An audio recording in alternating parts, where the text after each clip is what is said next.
Esta semana Canelo Álvarez fue entrevistado por el programa Los Golpes de ESPN.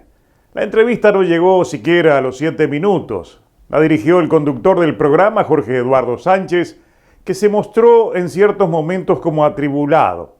Más allá que en un par de preguntas fue capcioso al citar las credenciales del próximo rival de Canelo Álvarez, Avni Yildirim.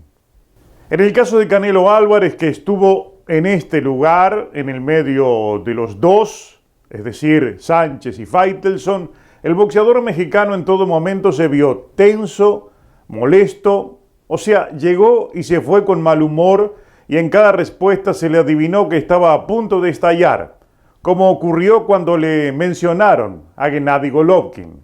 En esta esquina, por su parte, colocaron a David Faitelson, y basta interpretar su lenguaje gestual, con la vista colocada en sus apuntes casi de manera permanente, para percibir que se encontraba incómodo y fastidiado, como si estuviera cumpliendo una tarea que no le agradara en absoluto. Y eso es ciertamente sorprendente en alguien que nos tiene acostumbrados a vivir una guerra dialéctica personal interminable, precisamente con este señor, Saúl Canelo Álvarez. Sobre esa extraña actitud de los tres participantes en la entrevista pueden existir muchas interpretaciones. Al menos la mía es que los tres fueron forzados a ser parte de un microespectáculo para todos desagradable en el que no querían participar. Dio la impresión que no se podían apartar de un guión ni preguntar aquello que desearían preguntarle, especialmente en el caso de Faitelson. Mientras que Sánchez, como conductor de la entrevista, hasta soltó alguna risa nerviosa cuando Canelo se quejaba de que le tenían tatuado a Gennady Golovkin en algún lado.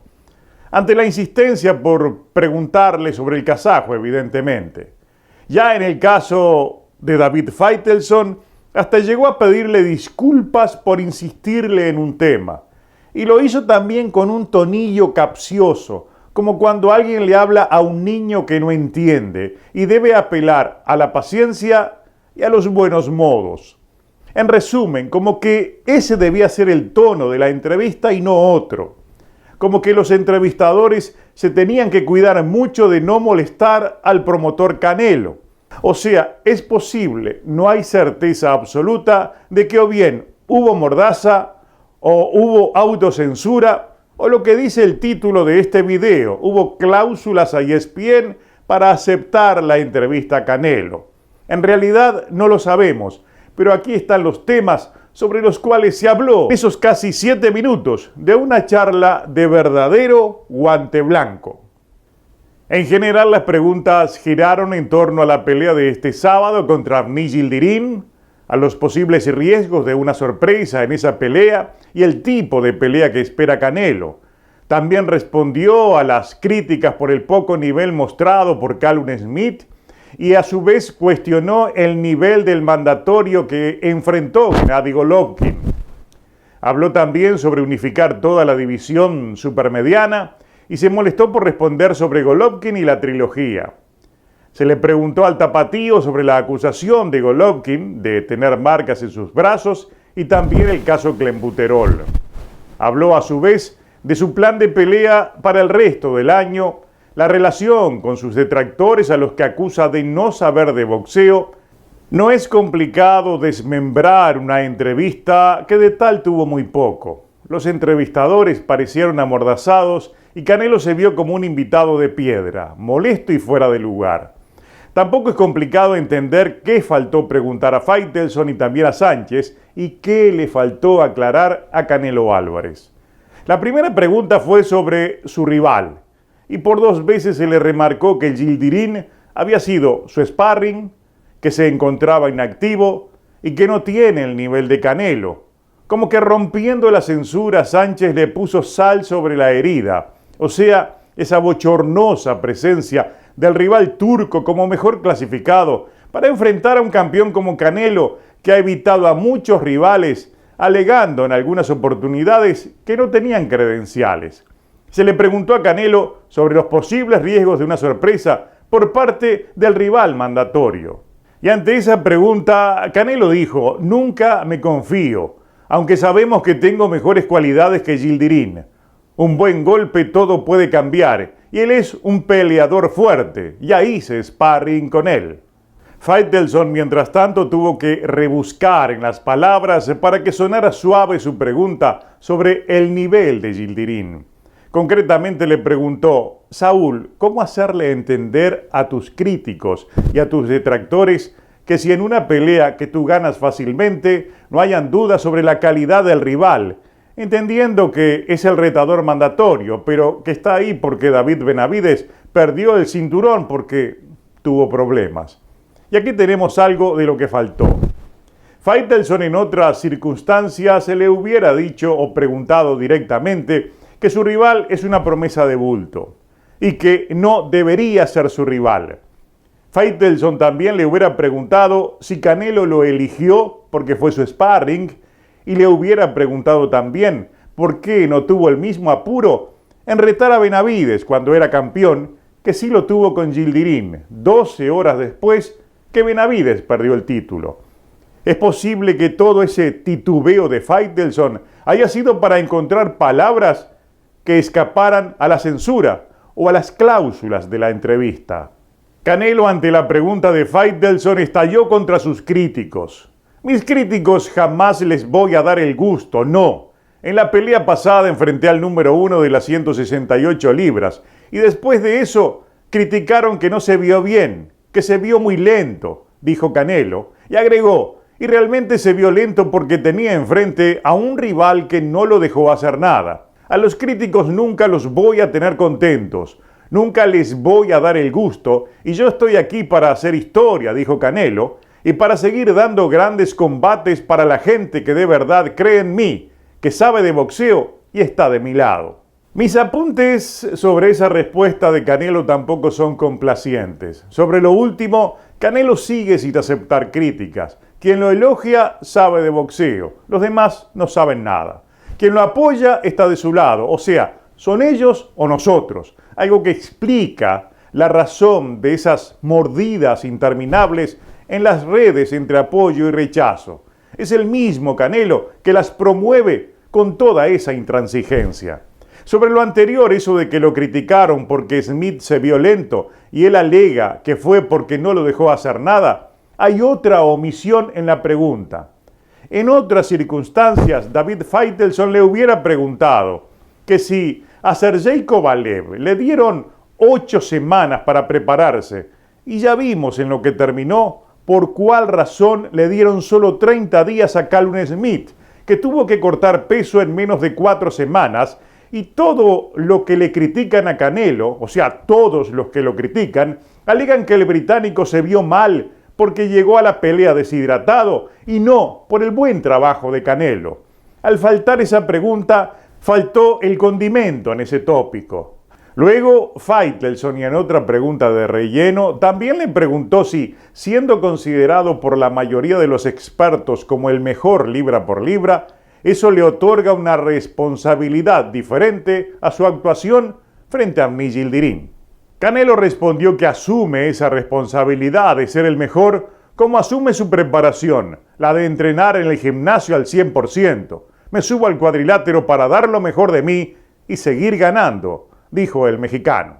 En realidad fue una pregunta inocua que tuvo una respuesta inocua, fuera de rango, o si bien se la dieron escrita o la inventaron para llenar un espacio. Me refiero a la pregunta. Porque en realidad al citar lo de los expertos que lo consideran el mejor libra por libra, Faitelson debió preguntarle a Canelo si un mejor libra por libra suma algo en la consideración general enfrentando a un rival como Yildirim. Y obviamente preguntarle si aún sigue molesto por no ser considerado el mejor por los expertos de ESPN, por detrás de Terence Crawford, que está primero. Esto faltó en las preguntas y llama la atención que haya faltado.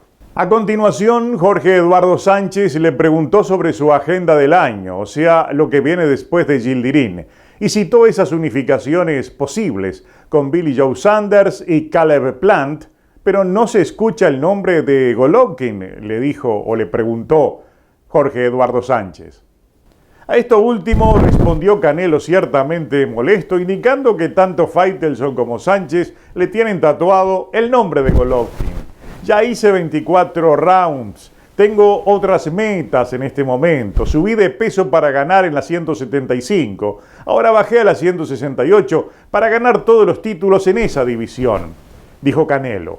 ¿Ustedes no creen que esos no son logros grandes?, preguntó. Son logros y metas más importantes para mí que 24 rounds con una misma persona. Y en esto otra vez hubo esa limitación a la hora de las preguntas que convirtió en irritante una entrevista de tanta importancia. Canelo mencionó allí en la respuesta que subió a 175 y que luego bajó a 168. Y aquí era obvio que debieron preguntarle por qué no defendió en 175 libras para legitimizar su condición de campeón en 4 divisiones, como está siendo promocionado. Ello porque es sabido que su victoria contra Kovalev ha sido puesta en duda hasta por el propio Kovalev, que reconoció que subió a perder. Y los críticos y no críticos lo acusan a Canelo de evitar a rivales como Bivol o Beterbiev en los semipesados. Hubiera sido interesante escuchar qué tenía que decir Canelo sobre ese punto. Sin embargo, Faitelson insistió con Gennady Golovkin y hasta le pidió disculpas a Canelo por insistir con el tema pese al malestar del boxeador mexicano que no le agrada ser preguntado sobre el kazajo. Insisto con el tema, dijo Faitelson, porque los 24 rounds fueron muy emotivos y sacaron lo mejor de ti como boxeador, refiriéndose a Canelo, y también sacaron lo peor de ti. Por eso insistimos, pero ¿tú tienes algo personal con Golovkin? ¿Por qué él te acusó de doping?, le preguntó Faitelson. Canelo les recordó de inmediato que ahora al doping lo hicieron legal, por lo del clenbuterol, por lo que pasa en México, dijo. Lo mío no fue doping y ahora lo hicieron legal hasta cierto límite. No tengo nada personal con Golovkin, dijo después. Ahora si vuelvo a pelear con él y le gano, que estoy seguro que hasta lo puedo noquear, saldrán a decir de que ya estaba viejo. Conozco esta historia, expresó Canelo, y si no hubiera peleado con Yildirim, estarían diciendo que otra vez se pasó por abajo las reglas de los campeonatos y no peleó contra el retador oficial. Ahí está Golovkin, acusó que peleó contra su retador oficial y resulta que fue un don nadie y no dijeron nada. Cuando Canelo se refiere a que ya peleó 24 rounds con Triple G y descarta la trilogía que en realidad no tiene sentido alguno, él olvida que esas negociaciones estuvieron muy avanzadas, pero nadie sabe qué ocurrió. No obstante, se dijo que fue Triple G el que se retiró de las mismas, y no olvidemos que Golovkin era el único rival que no debía pasar por gestión de contrato, ya que no le pagaba Canelo, le pagaba DAZN. Y no se sabe si hubo o no hubo exigencia de alguna cláusula por parte de Canelo que impidió esa trilogía. El otro tema áspero es el del clenbuterol, y aquí también se equivoca Canelo y no responde la pregunta de Faitelson, que además no la hizo correctamente. En realidad, lo que Triple G afirmó es que había visto marcas en los brazos de Canelo y fue una acusación grave y directa de que el mexicano se inyectaba alguna sustancia, como lo vemos en esa información de prensa. Y sobre el tema clenbuterol es cierto lo que alega Canelo. Hubo un cambio en los límites permitidos de clenbuterol en la sangre, límites curiosamente establecidos por encima de los encontrados en la sangre de Canelo. Decimos curiosamente porque Canelo alega que lo suyo no era doping y que sus críticos lo dimensionaron porque se trataba de Canelo. Sin embargo, también en esto la historia de Canelo y el clenbuterol no está bien contada. Canelo arrojó niveles de entre 0.6 y 0.8 nanogramos de clenbuterol, y él dice que eso es nada. Sin embargo, en este caso se puede tomar como referencia para confrontarlo el caso del ciclista español Alberto Contador, quien arrojó diferentes positivos por la misma sustancia en el Tour de France de 2010, el más alto de 50 picogramos, lo que equivale a 0.05 nanogramos. Es decir, Canelo tuvo en su sangre hasta 16 veces el nivel de clenbuterol que tuvo el ciclista español, quien terminó suspendido por 2 años por la Agencia Mundial Antidopaje, la WADA, por sus siglas en inglés. Y aquí viene lo más importante, que deja en el limbo la legalidad de lo logrado por el Consejo Mundial de Boxeo para proteger a Canelo. Como lo dice este artículo de TUDN, la diferencia entre Canelo y Contador fue que mientras la WADA fue la que sancionó a Alberto Contador, el análisis de Saúl Álvarez fue evaluado por otro organismo, la Agencia Voluntaria Antidopaje, la WADA, por sus siglas en inglés, que es un proveedor del Consejo Mundial de Boxeo. Por esa razón, no está claro si esos límites son una medida universal o solamente un recurso del Consejo Mundial de Boxeo para resolver un problema interno con la carne contaminada. Quizás debieron recordarle a Canelo esa diferencia en el momento en que él insiste en que lo suyo no fue dopaje. Lo que en definitiva tenemos claro es que faltó una respuesta adecuada a esa afirmación de Canelo Álvarez de que lo suyo no fue doping, quedando claro que esta entrevista no tuvo una preproducción adecuada ni los entrevistadores llegaron preparados a la misma. También faltó establecer a cada mención de Canelo a los 24 rounds y su búsqueda de metas, que hubo metas que él no cumplió, mejor dicho, las evitó.